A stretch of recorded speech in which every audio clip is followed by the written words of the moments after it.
At Daniel Builders, we take on all kinds of renovation projects. But what's really unique about this project is that it's how extensive it is. We've worked on historical homes before, but this project is taking everything back to the bare bones of the project. We're at studs on the inside and out, and we're going to be adding or almost doubling the square footage of this house. And so that's what's really unique about this particular project. The home is at least 100 years old, if not older. The exact beginning of the day is something that the homeowners actually have never known, but it's early 1900s, and the house, they guess, was probably a Sears and Roebuck house, probably brought here on a train track, maybe back in the day. That's the best guess that we have. Either way, it's a very known home here in historic Pendleton, and it's been in the family for a long time. This project, it has a lot of sentimental value to these homeowners, and so what we're trying to do is maintain as much as we can so that it feels like they're walking down the halls that their ancestors walked down. This project is basically a snapshot into what building was like over 100 years ago. And what's really cool about it is that it is one of the sturdiest structures you can do, because this is back before sheeting goods were invented, and so almost everything is going to be in dimensional lumber. And so what I mean by that is our typical 2x4 now is basically 1.5 inches by 3.5 inches. And all the 2x4s in this house are a true 2x4 inches in dimension. And so it's very strong, and in place of a sheeting on the outside of the house, what we actually have in this house is a diagonal sheeting that is made up of 1x8s, and those give nice shear strength to our structure.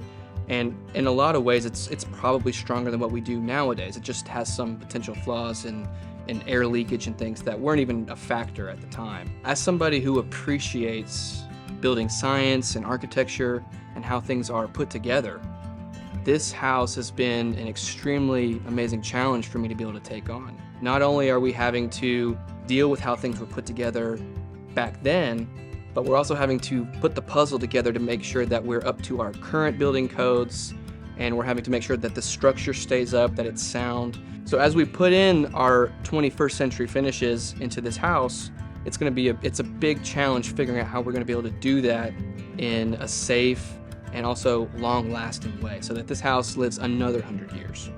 So one of the main challenges we have in this house is some pretty extensive but very old inactive termite damage. We're going to have to rectify a lot of this because it is in a lot of the structural components of this house. So what we're going to be doing is supporting the load above while we remove these pieces and replace them with ones that don't have the damage. So all of the walls here are going to be removed and are going to be supported by LVL structural beams. And they're going to be a part of the main living space here that's going to be accompanied by the large additional bed. Where I'm standing right now is what was just a room and is now going to be taken up as the master bedroom.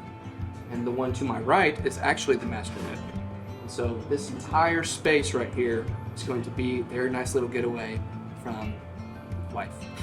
Not only is this a historic home in which we are trying to maintain its structural integrity, we're trying to keep as many things in here as possible because they are still really great materials to work with. The structure itself is sound, but also we want to pay our respect to the fact that the family that lived in this house has been here for generations, and they want to continue that on into future generations. This job is a 12 to 14 month job. We started back in April of 2022, and so we're going to be extending this job well into 2023. And over the next few months, we're going to be doing a lot of the interior framing. We have an addition off the back of the house that's going to be framed that includes a basement. And then over the next couple months, we're going to be stepping into what we call our rough-in phase. And that's where we bring in the electrical, we bring in all the plumbing, all the HVAC, and we run all of those things that we have to have before drywall goes in. And so basically in 3 or 4 months, we're going to be at the end of that phase, and then we'll be able to start with drywall.